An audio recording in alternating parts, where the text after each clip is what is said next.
It's crazy what the human mind can adapt to, if it's determined enough. I'm not some moron from a horror movie who goes around poking his nose into every dark crawl space when he hears a noise. When weird things happen here at the school, I don't even offer them a second glance. I'm like a horse with blinders on, always looking ahead, never getting distracted. Something terrible may be going on here behind the scenes, but I figured that if I just minded my own business and focused on my work, it would never touch me. And that tactic actually worked, until last night. The moment I got to collapse on the couch at the end of every day was the only thing keeping me going. Once I was home, after all, I was certain I was safe from whatever was going on at work. I'd officially made it through another day. I had been recuperating from my shift in a standard fashion, wasting my life on the couch, watching TV, and drowning my woes in cheap beer, listening to the rain pound on my roof, when something suddenly slapped me awake from my drunken stupor. The mention of the name William. I popped up in an instant, staring at the news report as if spellbound. They found his hand, and just as Katie had hoped, it was lacking all of his fingernails. Crews were being assembled to scout the woods for the rest of his body, and I prayed their search would lead them to the school. No dice. The hand had been found on a cliffside dozens of miles away. No foul play was suspected, only the ravages of nature. I watched as the forensic scientists speculated that a bear or coyotes either killed him or consumed his body after death by some other cause, judging by the hints of tooth marks along the cut to static. I groaned, missing the days of CRT television when all you had to do was just give it a good smack on the side. I was just about to give up and grab another beer when my phone started vibrating in my pocket like mad. One of those doorbell cameras had come with the house here, and it buzzed me with 6 notifications back to back, each read saying, "Motion detected at front door." I opened the attached photo and found myself dumbfounded. Again, static.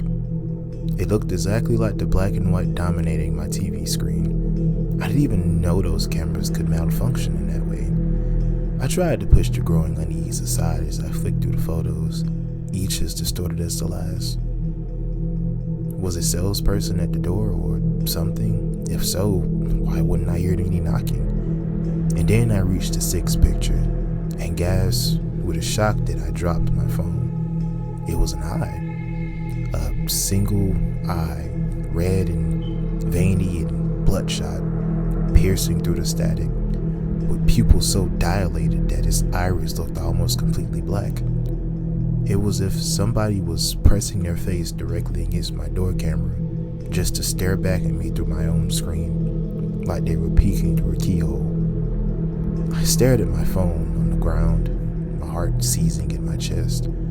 I knew it was just still a photo, but I couldn't help but feel I was locking eyes with something staring back at me. And then I heard crackling in my TV set and looked up to see it yet again. That very same eye staring at me from behind that blurring fuzz of static, gazing rapidly around the room before settling to meet my gaze. His pupils dilated even further, as if excited by the sight of me.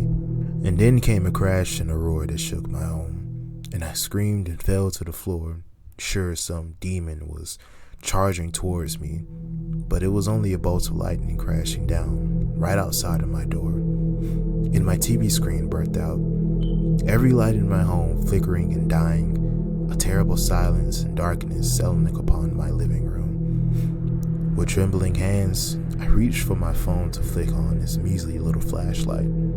I know it was probably just giving away my position, but I couldn't just bear to sit there in pitch darkness, knowing something could come at me from any angle in the dark. The faint outline of the black eye seemed to have burned itself into my phone screen, but I tried to ignore it. What was I supposed to do? My every primitive instinct was screaming at me to run. like I was some deer in the woods who could sense the wolves were circling. But how could I escape something that I didn't even understand? I hid in my bedroom with all the superstition of a child who believes hiding under a blanket will protect them from the monster in that closet.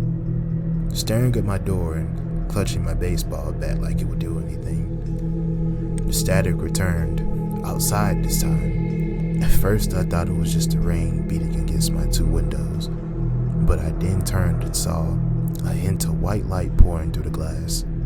I hid just in time. Something unfathomable walked slowly past my bedroom windows, which was doubly concerning given the fact that I was on the second floor. It had the shape of a man, I thought, at least the roughest silhouette, but it was composed entirely of static, like a TV screen tuned into a dead channel, screeching that static screech invading my room in that flickering white light. Even when it passed, I stayed hidden, too scared to move, to breathe, to even think. Tears were streaming down my face. I couldn't stop shaking all over. And then I screamed and jumped to my feet when my bedroom computer screen suddenly blared to life, roaring with the crackle of static that felt like an ice pick working its way into my brain. And from that static, something began to emerge, almost like it was oozing from the computer screen before morphing into a solid shape. I dropped to my knees and covered my ears, screaming, pounding my head. Nothing worked. The static just kept getting louder and louder. There it was, floating above me, something that mockingly disobeyed every rule of God and nature with its existence. And through the flickering static it was composed of, I caught glimpses of eyes, thousands of them, all bloodshot and black, staring daggers into my soul. It floated ever closer, its flickering hands reaching out as if it was ready to settle around my neck. I remembered the way William wailed in the woods. I wondered if I sound similar. But when its grasp was only an inch away, it froze in its tracks, and I heard a floorboard creak from my bedroom door, which was now stood ajar. It was the Hastings twins. They settled their emotionless gaze upon the impossible creature and opened their mouths to speak for the first time. But not in words. Instead, that same horrible static came rumbling up from their throats in unison, and the creature crackled back at them, as if they were having a conversation. No, an argument? And once it settled, the thing hovering above me seemed to begrudgingly flicker out, like a TV set being switched off. And the Hastings, too, nodded before disappearing back into the blackness of the hallway. The sounds of their footsteps stopping abruptly, as if they vanished into darkness itself. The lights flickered back on. Everything went back to normal in an instant, and once again, I had been left alone to agonize over having witnessed the impossible. I don't want to go into the self-destructive spiral that was the rest of that night, crying and dancing and drinking and stumbling around the house like I was commemorating my brush with death. I didn't know what to feel, relieved or horrified, or even upset. I was crying one moment and laughing the next, but eventually, I finally settled on a single emotion: anger. My knuckles had almost turned white from how hard I'd been gripping the steering wheel as I tore through that dark and stormy night.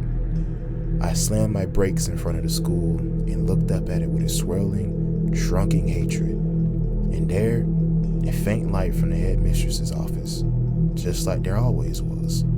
Even after the long, everyone had gone home for the night, it was like she never slept. The headmistress was a woman of sunken cheeks and sharp, angular features, harsh yet faultless, like she had not been born, but was rather a sculpture chipped out of marble by some Renaissance master. She sat at her dreary candlelight desk in anticipation when I stormed in, and if she's been expecting me. "Mr. Vernon," she greeted, "how may I help you?" But I had already seen that familiar, knowing look in her eyes. I scowled at her. "You know why I'm here. Perhaps I want to hear it in your own words." Don't do that, I snapped at her. It drove me mad. That tone of hers. You always speak to me like I'm some stupid child. I'm not. You aren't pulling the wool over my eyes anymore. Her brows raised almost imperceptibly. Did she not even realize what she'd been doing that? Or was she just surprised I called her out on it? My apologies, she composed herself. Please, state your piece. I sat down across from her, collecting my thoughts. Now, I have put up with a hell of a lot for this job. Not for you, and not for the money. For the kids. But there's something wrong going on here. And I'm not going to let you tell me everything's fine and dandy. Not this time. I jabbed a finger at her. Every man has his limit. And having some godforsaken thing bursting into my home in the middle of the night, I am already aware of the intrusion, Mr. Vermal. And you have my sincerest apologies. It is unprecedented in the history of the initiative, she said, in the same even-handed tone. A parent was upset with the Hunter incident from the other week, and somehow deemed you worthy of the blame. The Hastings family is brand new to us, you see, and doesn't quite understand how things work here. I shall see to it that their behavior is corrected. I slammed my fist against the desk. A parent? You act like that was some botched PTA meeting. The thing that burst into my house wasn't even human. I leaned in close. Headmistress, I'm telling you for the last time, I'm not some useful idiot you can keep in the dark forever. You need to tell me what's going on here or I walk. Simple as that. There was a long pause. In that silence, my mind ran wild. My nerves faltered. Maybe I really am one of those morons in a horror movie. I realized I just waltzed into the headmistress' office all alone and ranted about knowing far too much. If there was some sort of conspiracy going on here, what was stopping her from disappearing me at this very moment? I braced myself for those things in the security uniforms to kick down my door, but instead, the headmistress slowly stood and turned to face the window with her arms crossed behind her back, watching the raindrops roll down her window. Do you know the one thing that unites all sentient things, Mr. Vermal? I blinked. No, I don't. The capacity for parental love, she explained. Even penguins will guard and warm their eggs for weeks. Elephants will nurture and rear their calves for over a decade, etc., etc. The love of a parent may have for their child is one of the very few ineffable qualities which unites all intelligent species. I know what you're about to say. Yes, there are true monsters out there, of every kind, who neglected or abused their children. But that is their choice, their own sin. It was not innate to them. In the end, even the darkest devils or most wicked fiends are capable of making a choice to love their own children. She turned to me, and her gaze was hard and cold. I'd never seen her so on edge. Now, I want to imagine that you are a species that is reviled by all of the world, despised and feared by all of mankind, considered the stuff of nightmares and urban legend. Perhaps your reputation is well earned. Perhaps you've come to accept your life as a thing of horror, lonely, dreaded, but free. Her heels clicked against the floor as she stepped closer. But would you not want better for your children? Would you not want them to have at least the option of living in a world that accepts them? There was a tinge of emotion in her voice, the first I'd ever heard. That is the Integration Initiative, she concluded, gesturing to the photos littering the walls of smiling alumni. We offered you all a truce in a war older than the very mountain we're standing on. I stared at her, breathless, slowly working up the courage to ask, we? As if on cue, Lightning struck seemingly just outside her window, and it lit up the room in a ghostly blue glow. And in that light, the headmistress's shadow appeared to encompass her entire half of the room. It had the shape of something not only inhuman, but which defied all natural laws, some impossible cyclopean beast adorned by 1,000 writhing, grasping tentacles. The sort of creature I could imagine pulling entire ships down beneath the sea in some bygone era. But the lightning passed, and all that's left was the woman standing before me, staring me dead in the eyes. Do you understand? What else could I do but nod?